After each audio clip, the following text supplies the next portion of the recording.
What's up, everybody, and welcome to a video that is long overdue. Today we're going to be comparing the flagship Lexus of 2004 with the flagship Volkswagen of 2004.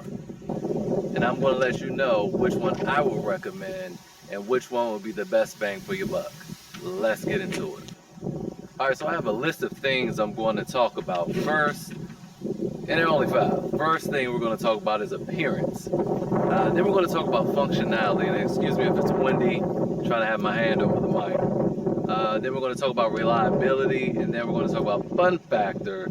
And then we're going to talk about ease of ownership.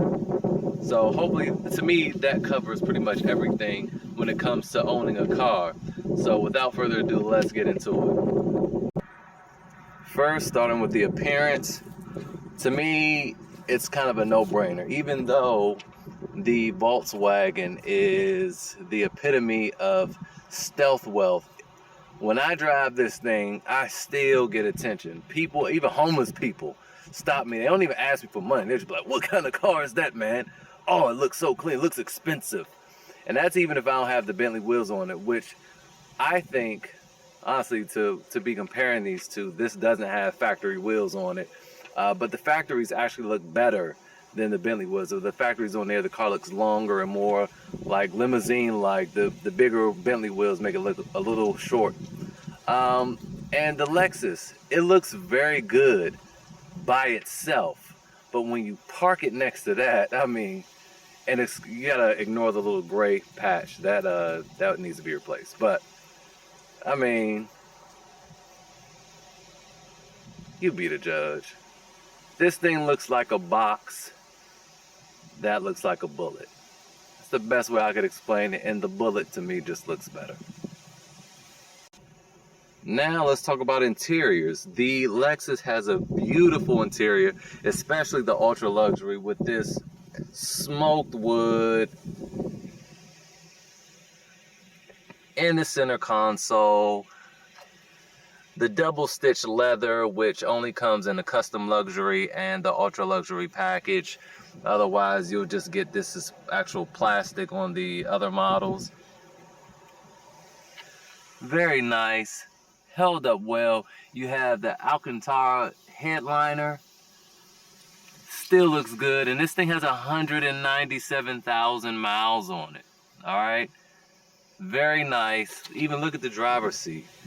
Very nice. I mean, I just took this on a 500-mile road trip yesterday, and still looks good. I haven't cleaned it anything since then. Looks good.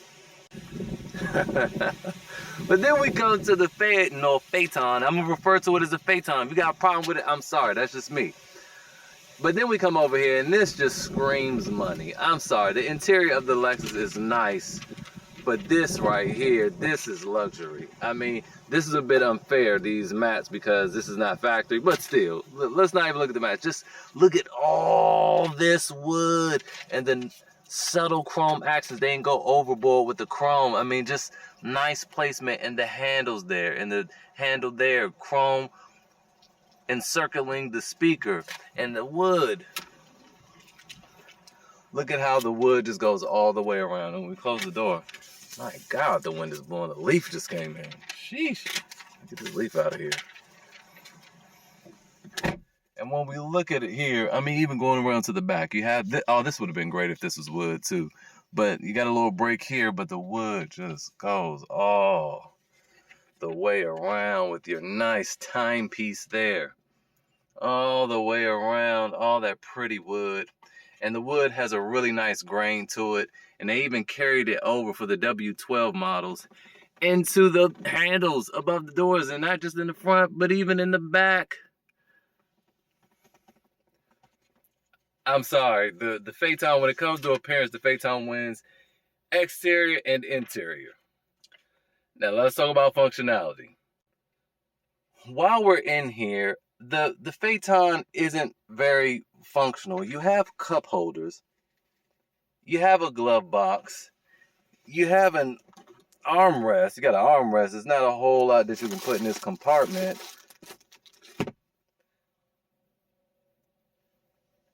And let me explain what I mean by functionality. I don't mean features. Notice I don't have features on this list because frankly, both of these cars just have too many to name. I know I said a while ago I was going to do an individual video on the LS430 just highlighting all the features because I missed it. And the first video I did on it. And I know it's been months, and it's been months because I've been trying to make a list and I just can't count everything. I try to read the manuals too thick. I'm not doing all that. It just do a lot, okay? It does a lot. Half the stuff. And you know the crazy thing about the LS430 is it does stuff that we'd actually use. It's not like a lot of fluff features. For example, in this car, in the Phaeton, it has... What's a feature this has? I mean, you know, the Phaeton is really about the driving experience, not about extra bells and whistles. I have one for you. So here's one feature. This is dimming because it thinks it's dark. And it could be the tint that I have. It didn't start doing that until I got this tint. The tint isn't real. I mean, obviously don't look like I have tint. But I have like this mirrored type graphite tint. So, yeah, this dims when it's dark. That's a cool feature. But the Lexus does that as well. And the tint doesn't negatively affect it. Although, granted, they do have different tint on each car. But let's say we want to turn this knob. This has an adaptive knob. So you turn this all the way up, and then when you hit the end, it stops turning. And it's great because it knows it's really intuitive. We go to the radio, or we go to the CD player, you go to the last track, it knows it's 12, it'll stop turning. And that's pretty cool. And that's helpful. It is helpful, but it's not, you know, it's not necessary, right? It's not necessary. On the Lexus, it doesn't do anything like that, but it has stuff that can really, really benefit you. For example, adaptive headlights. That's a feature. So when you're driving, the headlights turn. That wasn't an option on the United States version of the Volkswagen that I've ever seen. I read the manual, and this one's almost fully loaded. It doesn't have the 4-seater, but other than that, this is fully loaded. It doesn't have that feature, and that's a really, really helpful feature. But as I was saying earlier, I'm not going to get into this long, drawn-out video about features. That's kind of something you would do if you were doing like a shotgun review of a car you haven't spent time with. I've had these cars. I have had the Volkswagen for 2.5 years now, and I've had the Lexus now for over a year. It's been over a year. It's crazy. Time has been flying by. So I can speak upon functionality, like what makes it a good car to own and drive and use. What features do I use every day? And the adaptive headlights is one of them. So as far as functionality goes, I mean, I'd have to just get straight to it. The Lexus kills the Phaeton in that respect. The Phaeton, for goodness sake, it doesn't even have a place for your sunglasses. The armrest compartment is ridiculous. It can't even fit my mask. The mask is kind of hanging out. A mask. And while this is so big and burly looking, you open it up, you know, you got this big giant thing in there, and it's hardly any space. I don't even understand. I don't understand how they managed to do that. And come on. All right. I don't understand how they managed to, I don't know, just not really think about the user. This car is big. It's bigger than the LS430, but it really doesn't have any cargo space like that. And so I find that very limiting. I like to keep sunglasses in the car, and I just don't know where to keep them in here. Now, there's a little compartment on the side, but that's still not big enough. And when you let it go, again, it compresses. So it's like for mail or something. I mean, that's pretty much it. I'm gonna tell you what else is not very functional. Everything in this thing is electronic. And while that sounds cool, I still don't know how to adjust the rearview mirror. I don't know how. I don't want to break it. So it just stays the same way. Thankfully, whoever owned it before me, and maybe the owner before that, we were all the same height. So that works. I just don't touch the thing. Now, one function I'll give to the Phaeton over the Lexus is the massage seats. A lot of people think that is just, it's useful. I mean, on my road trip yesterday, I could have definitely used it. I know I need to work out more often, but like my leg is hurting now because I guess circulation or whatever. I could have definitely used the massage seats, and it comes in handy for long road trips. And this is really one of those cars you want to take road trips in. One other feature that I like about the Phaeton is the heated wheel. Oh my God, especially living in a cold climate like DC, the heated steering wheel comes in, even in Atlanta. I mean, that heated steering wheel comes in handy, and the LS430 just absolutely did not have that as an option. Now, granted, the LS430 has a wood wheel, and the Phaeton overseas, the US version didn't have this, but we can import it and install it, also has a wood wheel, which looks, oh my God. You think that wood wheel and that Lexus look good? Boy, oh boy, I'm still trying to show a picture of it right here. That wood wheel on the Phaeton looks so good, but when you install the wood wheel, you do lose the heated wheel functionality. So, I mean, you gotta pick your poison. Nice to be in here. Now, I will say this. Do I have this? I don't have comfort on here. That's an important thing. So, I'm gonna merge comfort with functionality because that basically is a function of the car. So let's say this. I do want to say this. Okay, another function. Well, let me say this first. I am not going to list or talk about functions that they share in common. For instance, when it's working, they both have the little button on the door that allow you to lock and unlock the doors. I don't know about whether that one unlocks it. Here on the Lexus, you push the button to lock it, and you just open it when your fingers touch a sensor behind the door handle, and it unlocks the doors. I use that obviously every day. Then I also like the smart key system where I just leave the key in my pocket. I don't have to use the key at all. Just walk up to the car at night, the puddle lights illuminate, and then I open up the door, and then the seat belt buckle lights up for like 3 seconds so you can hurry up and find it. And I can start the car up like this. See, no key, it's just in my pocket, and I can turn it on.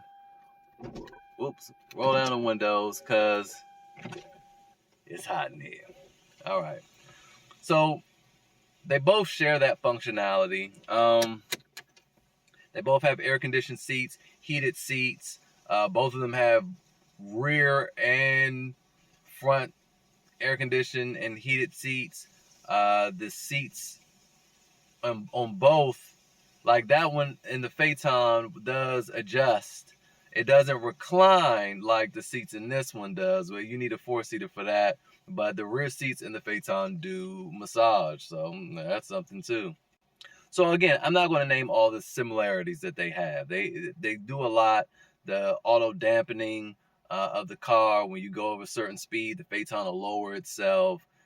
This is supposed to do that, but it doesn't tell you. Like the Phaeton tell you, hey, we're lowering the car due to speed, and it's like, oh, okay. So they both share similarities in that regard. This one though, I love because it has soft closed doors. Now, granted, the 2005 Phaeton and 2006 and newer all have soft closed doors as an option.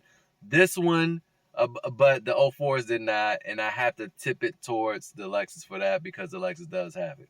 So why do I like the Lexus more when it comes to functionality? Well, look at this glove box. Now, granted, this is not as good as the 01 through 03 glove box, but you have a whole system in there, and this could be removed. You have a tray, so you have shelves, but you can remove the shelf if you want. You have a much bigger glove box. I don't have issues closing it. Now, the armrest, on the other hand, these have problems over time, but it's really deep, and it's also like climate controlled, so you know it stays nice and cool, even temperature in there. Also, of course, that has a cool box, which I didn't even use in my road trip because I keep forgetting I have it in there. They both have rear power shades and side shades. On a note with the rear power shade, in the Lexus, when you have it up and you put the car in reverse, the shade lowers itself. Once you put it back in drive, it'll raise back up. The Phaeton does not do that. So overall, I just feel like the Lexus is a lot smarter. Other little things that the Lexus has is like the hidden drawer underneath the seat. Boom. Again, this is not as nice as the pre-facelift model, which I'll review this one compared to that one, but it has it. It also has a secret little change tray over here, which many people have broken into the car, but they haven't, wait a minute, I didn't do that. I've just realized I've never checked the change tray in this car since I bought it. Oh, thank you, previous owner. I wonder if it's something rare in there. Another function I like about the LS430 is, I just lost my train of thought. This sunshade. So, you know, normal cars you have the sunshade, but in this car you have a baby shade. I mean, that seems redundant, but that's kind of my point. The Japanese really thought of everything. Toyota really did their thing. Sometimes this is just not enough, and that little glare right there will mess you up, but no need to fear, this will block it. Another thing I like, and this may seem trivial, but I mean, granted, I like the way the cup holders look in the Phaeton. Like, that looks cool, and people are like, yo, what is that? But this is just way more functional. I mean, you can hold bigger cups, and, you know, it's just way more functional, and I appreciate that. Even down to the door compartment, I mean, well, it's about the same, but the Phaeton kind of narrows out a bit. I caught a leaf and everything in here, but this one doesn't. And this car also has redundancies that the Phaeton doesn't, even though the Phaeton is all electronic, and that's actually, I'm going to call that a function. The Lexus is not all electric, and I appreciate that. You know, the rear view mirror, I just adjust with my hand. You know, it's one less thing to have to worry about breaking in the future, and it's just simple. You know, sometimes simplicity is better. For instance, another thing that I like, the park assist. One of the sensors is bad on this Lexus, and it's telling me which one it is. It's funny, it's the same one that was wrong, that went bad on the Phaeton, but the system still works. It just tells you, like, beeps at you, like, hey, this is still broken, let me show you.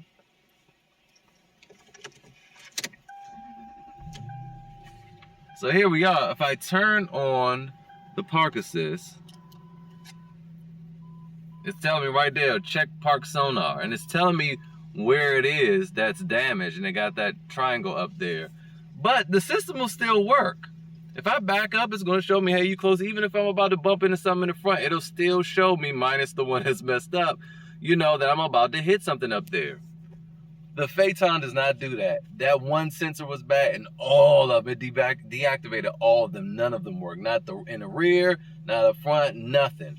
So this car has redundancies. It doesn't completely shut down just because a part of something doesn't work. It still does its best to get the job done, and I appreciate that deeply. All right, moving on, we're going to talk about reliability. It was one other thing that the Lexus had over the Phaeton as far as functionality. I just don't remember what it is at the moment. I remember, Bluetooth. So neither one of them played Bluetooth streaming from your phone. I mean, it was 2004. Nobody's phone did that. Everybody, it wasn't a mainstream thing. But it does do Bluetooth for phone calls. And like on my road trip yesterday, that came in handy. The Phaeton just doesn't do that. So moving on to reliability. All right, next on the list is fun factor. If you didn't know, the Lexus. And to just illustrate how reliable and how carefree this thing is. First of all, again, I've owned it for a little over a year. I bought it with 192 or 93,000 miles on. I think it was 192. So 197 on it now. I drive this car more than any other car I have, and it has the highest miles out of every car. I had to go to Pennsylvania yesterday, and I was just like, yep, I'm taking Sylvia. So it was no hesitation. I would have taken Shelly. That's my 02 LS430. I would have taken that. The seats are a little cushier in that because they don't do air conditioning, or it could just be that these are kind of collapsed because it has almost 200,000 miles on it. But the seats are a lot more comfy on that one, but it has 80,000 miles on it. And I just saw what the exact same car did on Cars and Bids, 18 grand. Cars and Bids might be getting the LS430, another one that's Pearl on there soon. I don't know, but I'm going to preserve the mileage on that one. So anyway, let's talk about fun factor. I don't think I really need to get into that. The Phaeton is fun. It's also scary because you don't know if you're going to quite make it home. So, yeah, but when it's working,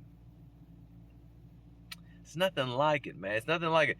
And it's a bit of an unfair assessment because mine does have the Bentley wheels. Granted, to have the traction that I have, you need some upgraded wheels. The idea of those Bentley wheels are amazing and they just bolt right on. So if you could find some authentic ones off of a Bentley, get them and put them on your Phaeton. Oh my gosh. The factories handle kind of like the LS430. It's kind of the same. I feel the body roll when I go around corners and I'm not really all that secure and going around the corners fast. But with those on there, oh, no, I'm not even thinking about it. I just go. That thing is so nimble for it to be so big and heavy, and the weight kind of just helps plan it even more. Woo! So fun. And then I love the growl of the engine too. It just lets you know you're doing something. It's so fun. It's a blast to drive. So hands down, Phaeton. I'm so hot. The seat is on the one. I'm burning up. And that's not to take anything away from the LS430. The LS430 can indeed be fun. It's just we're comparing the two. Like, this still has enough speed that when you get in, I was going up mountains and I didn't even floor it. Like, I would get into 4,500 RPM. It'll put you a little in your seat a little bit going up a hill. We talking about like a 6% grade here. It's got some pulls. So this is definitely not an unfun car. It's cool looking and stuff, but still, nobody's noticing you in this for real, except for enthusiasts. But everybody noticing you in that bad boy back there. Finally, we're going to talk about ease of ownership. I think that's kind of a no-brainer too.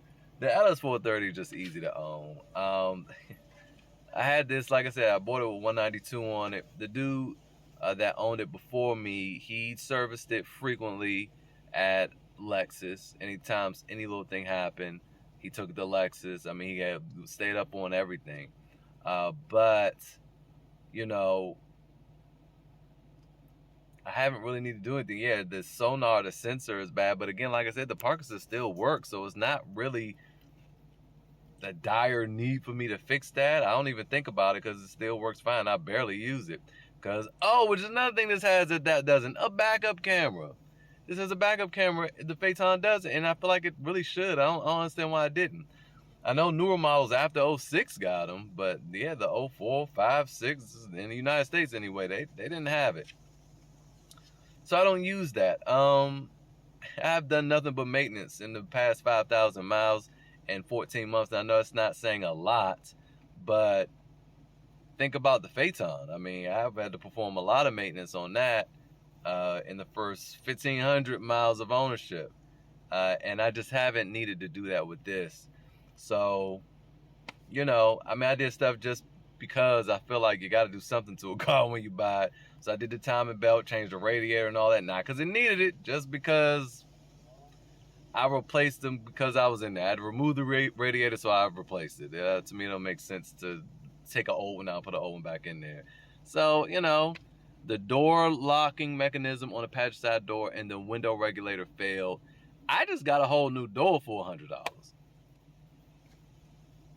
Just took the old one off and just put the new one on and just call it, and everything worked, called it a day. So, yeah, I love this car. I love this car. So, which one would I recommend for my frugal family out there? Because y'all know I'm a frugal dude. I don't pay full price for anything. I paid $4,100 for this LS430, and I paid $5,000 for that Phaeton, which I could have got cheaper. But I would say, hands down, the LS430. I could not recommend the Phaeton to anybody, especially if you don't work on cars yourself, which I recommend everybody learn how to work on cars and do stuff around the house, because I don't know, I feel like it's just going to be a helpful skill one day. We shouldn't get so reliant on other people to do things for us, because one day those people might not be there and we don't want to be stuck. So the LS430 is easy to work on when you do need to work on it. It's enjoyable. The Phaeton is not that. It's hard to get parts. And when you do get to find the parts, they're expensive and often used or refurbished. And it's just a pain to work on, but it's fun. I think everyone should experience it, but owning it, it's not for the faint of heart. You got to have a lot of other cars and a lot of money. And even me, I'm still feeling like probably I'm going to sell it. I'm just holding it. I'm waiting to get a Toyota Century, and I want to compare it to that. We only got a few more months, and I'll be eligible to import one. I want to compare the two. I don't know what I'm going to expect. I think that the Phaeton will be more fun, but I think that the Century is going to be a lot more luxurious. I don't know. Like when I left that, I was going to say, as a point to the Phaeton, the seats are way more comfortable in that one than in this one. It was leaving that one was like, ooh, a nice, like I just left. The seats feel like butter. Imagine sitting on dry, warm butter. That's what that feels like. Sitting in this is like seat that does stuff. Like it's a seat that heats and cools. It's like real nice secret speakeasy massage parlor happy ending type seats right there. This is a seat that do stuff. That's it. So anyway, hopefully this video was enlightening. Hopefully if you are shopping, look, these LS430s going up in value, okay? And I know why. People rant rave about the LS460. It's not better than the LS430. Did you see this interior? Rewind to the beginning and look at it again. This interior has almost 200,000 miles on it. I've seen interiors of the LS460 with 80,000 miles on them, and everything is trash. That's why Lexus, and good on them, recalled them and gave everybody new interiors, but that stopped. So, and are they going to do it again? Probably. So the LS460s are not better than the LS430s, and people catching wind. While you used to be able to find a nice pre-facelifts, and if you ask me, the facelift is better. I mean, the pre-facelift is better than the facelift. It is, and I'll outline that in another video, and I have both. So don't think, oh, you say that because, no, I have both, and I've had both for at least a year, and I drive the facelift more than I drive the pre-facelift. The pre-facelift is better. Anyway, hopefully y'all enjoyed the video. Let me know how you like how I did the video. Was it helpful? Did you see things? I know I didn't cover everything Doug DeMuro style, but we talking about everyday functionality here. Like, will you enjoy this car? How is it owning? Not, this first impression type deal and then tell you whether I recommend it. I can't recommend something I just got. I got to use it for a while, and then I can tell you, like, hey, this is which one. So anyway, if you have any questions, ask them in the comments. Let me know what you think, and I will catch you guys next video.